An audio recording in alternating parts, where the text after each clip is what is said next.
Hello मेरे प्रिय दोस्तों, कैसे हैं आप लोग। आशा करता हूं कि इस ठंडी के मौसम में अच्छे से पढ़ाई कर रहे होंगे। आइए आज हम इस क्वेश्चंस को देखते हैं। ये 10th क्लास के क्वेश्चंस हैं। 10th क्लास के बच्चों के लिए 10th क्लास के बच्चों के लिए भी है, 8th क्लास के बच्चों के लिए भी है। ठीक है, तो आइए 10th क्लास के बच्चों, अक्सर ये क्वेश्चन हमने लिया है 10th क्लास के बुक से। ठीक है, तो आइए इसको कैसे हल करते हैं। ये बहुत ही इंपॉर्टेंट है, मेंस्ट्रुएशंस का क्वेश्चन है, मेंस्ट्रुएशंस का। ठीक है, तो देखिए ये क्वेश्चन जो है किसके लिए इंपॉर्टेंट है। ये क्वेश्चन एसएससी के लिए, एसएससी सीजीएल के लिए भी इंपॉर्टेंट है और वीवीआई क्वेश्चन है। ये 10 क्लास के बच्चों के लिए भी इंपॉर्टेंट है।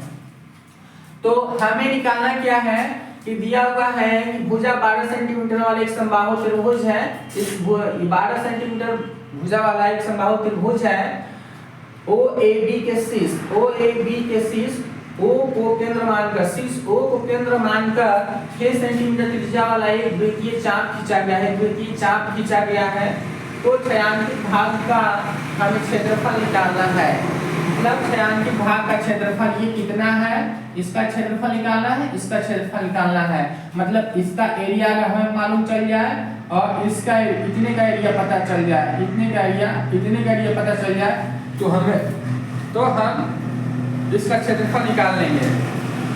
तो सबसे पहले हम फर्स्ट ऑफ ऑल क्या करेंगे, हम कि ये जो इक्विलैटरल ट्रायंगल दिया हुआ है, इक्विलैटरल ट्रायंगल समबाहु त्रिभुज जिसकी तीनों भुजाएं आपस में बराबर होती है, उसको समबाहु त्रिभुज बोलते हैं।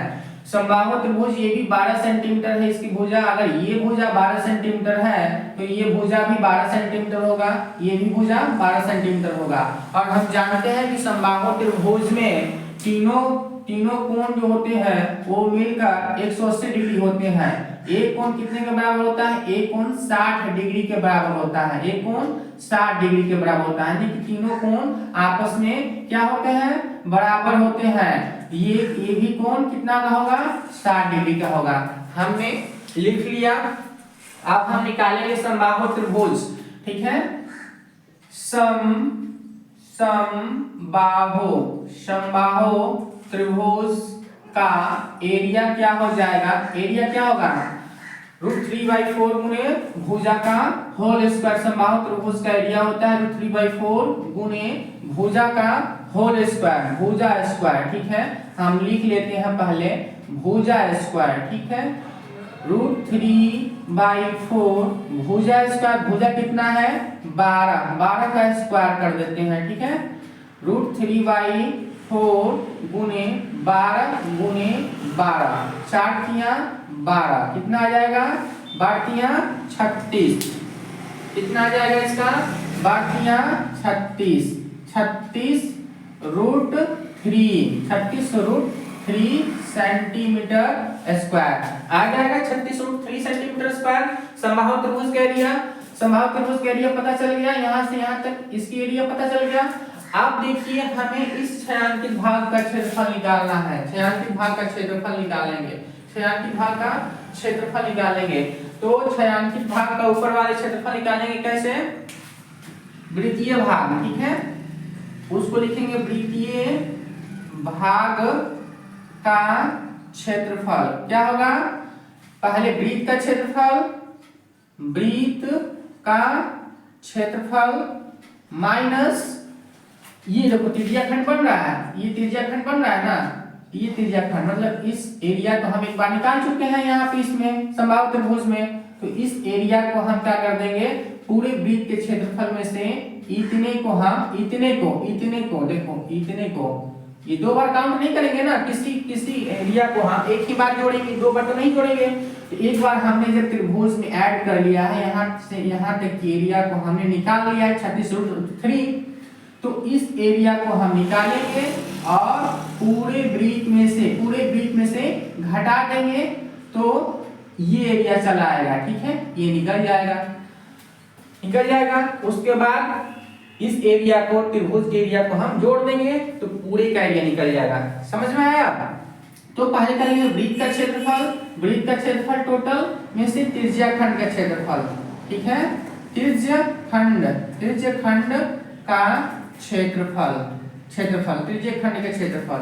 वृत्त का क्षेत्रफल कितना होता है pi r square, pi r square minus त्रिज्या खंड का क्षेत्रफल पाई आर स्क्वायर थीटा बटा 360 डिग्री, 360 डिग्री, ठीक है।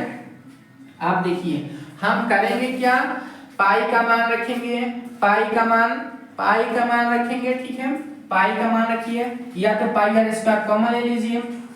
देखिए पाई आर स्क्वायर यहाँ भी है, पाई आर स्क्वायर यहाँ भी है, तो हम क्या करेंगे पाई आर स्क्वायर को कॉमन ले लेते हैं, पाई आर स्क्वायर को कॉमन ले लेते हैं। चलो पाई आर स्क्वायर कॉमन ना लो, ठीक है, जितना है उतना ही लिख डालो। पाई का मान 22/7, आर का मान कितना है 6 सेंटीमीटर, देखो यहाँ पे 6 सेंटीमीटर है, 6 सेंटीमीटर है, तो हम 6 का स्क्वायर कर देंगे, 6 का स्क्वायर माइनस 22/7, आर का मान 6 दे रखा है, तो 6 का स्क्वायर, थीटा का मान कितना है, थीटा का मान 60 डिग्री है, 60 डिग्री लिखेंगे यहाँ पे बटा 360 डिग्री, इससे ये कैंसिल हो गया, ठीक है, इससे ये 6 36 6 बार में आप देखो क्या होगा 22/7 गुणे 6×36 माइनस 22/7 गुणे 6×36 हो जाएगा 1/6, ठीक है, 6×36 6 बार में कट जाएगा। आप देखो गुना करो, ठीक है, गुना करेंगे तो कितना आएगा, गुना करेंगे तो कितना आएगा 36 में 22 से गुना कीजिए, 36 में 22 से 6 2 बार 2 2 6 2 बार 2 1 3 6 1 7 6 बार 2 1 3 6 1 7 72, तो 2 7 8 9 और 7, यानी कि ये आ जाएगा 7 9 2/7 माइनस 6 2 बार 1 2 बचा 6 बार 1 13/7 इज इक्वल टू कितना हो जाएगा 792 से अगर हम 132 को माइनस करेंगे तो कितना आएगा, घटाइए आप लोग, घटाइए, देखिए जोड़ना गुना भाग तो करना ही पड़ेगा, ठीक है, अगर लाने के लिए। एक तरीका और भी था ये कि पाई आर स्क्वायर हम कॉमन ले लेते हैं तो और आसान हो जाता है, ठीक है। फिलहाल आप लोग ये कीजिए क्योंकि गुना तो करना है, आप 10th क्लास में के बच्चे हैं, 0 में से 2 गया 0, ठीक है, 9 में से 3 गया 6 और 7 में से 1 गया 6, ठीक है, बटे 7 इतना आया। आप क्या करेंगे छायांकित भाग का क्षेत्रफल लिखेंगे, ठीक है, छायांकित